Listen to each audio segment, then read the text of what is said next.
शिमला की कहानियां तो बहुत है, पर आज हम एक खास सुरंग से जुड़ी कहानी की परतों को खोलेंगे। हाँ, शिमला और सुरंगे, उनका अपना एक इतिहास है। बिल्कुल। और ये वाली सुरंग जिसके बारे में कहते हैं कि रात में वहां जाना ठीक नहीं। अच्छा, क्यों भाई, क्या बात है? चलिए इसी किस्से को थोड़ा समझते हैं। हाँ हाँ, जरूर। तो कहानी का एक सिरा जुड़ता है रमेश नाम के एक रेलवे कर्मचारी से। ओके, रेलवे कर्मचारी। हाँ, बताते हैं कि एक रात ड्यूटी पर वो उसी सुरंग में गया। अच्छा, ड्यूटी पर। अब सोचिए माहौल कैसा होगा। रात का वक्त, घना अंधेरा, हाँ। बस टॉर्च की हल्की सी रोशनी और वो अजीब सी खामोशी जो होती है ना हम्म, सुरंगों में। बिल्कुल, वो गूंजती हुई खामोशी। तभी उसे एक आवाज सुनाई दी, फुसफुसाहट जैसी। फुसफुसाहट। हाँ, जैसे कोई पूछ रहा हो, क्या तुम मुझे देख सकते हो? ओहो, अकेले में ऐसी आवाज तो डराई देगी। वही तो। रमेश ने घबरा कर औच घुमाई इधर उधर, पर कोई नहीं दिखा। देखिए, यहाँ एक मनोवैज्ञानिक पहलू भी है। क्या? जब हम अकेले होते ना और अंधेरा हो, तो दिमाग कई बार आवाजें या चीजें गढ़ने लगता है। मतलब डर की वजह से? हाँ, डर और अनिश्चितता, इंद्रिय बोध का खेल कह सकते हैं इसको। खालीपन को दिमाग भरने लगता है। सही बात है।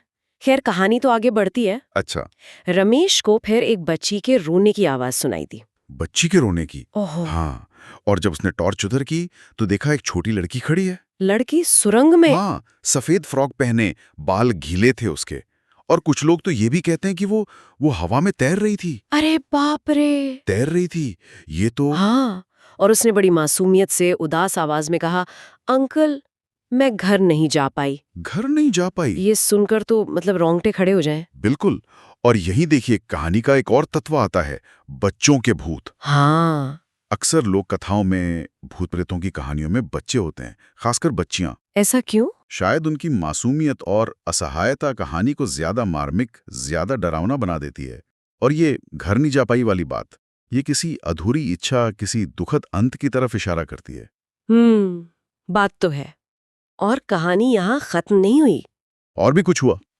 कहते हैं रमेश को अचानक एक ट्रेन के हॉर्न की तेज आवाज सुनाई दी। ट्रेन पर? हाँ, जबकि टाइम टेबल के हिसाब से उस वक्त कोई ट्रेन आनी ही नहीं थी वहां। तो फिर ये आवाज कहां से आई? पता नहीं, शायद उसके डर का ही नतीजा था या कुछ और। वो इतना डर गया कि बस भागा वहां से और गिर पड़ा। ओह, बेचारा। अगली सुबह जब लोग पहुंचे तो रमेश सुरंग के बाहर मिला, बिल्कुल सदमे में। सदमे में? हाँ, और कहते हैं बस एक ही बात दोहरा रहा था, वो अभी भी वहीं है, अपनी मम्मी का इंतजार कर रही है। अपनी मम्मी का इंतजार? ये अधूरी कहानी वाला पहलू फिर आ गया। हाँ।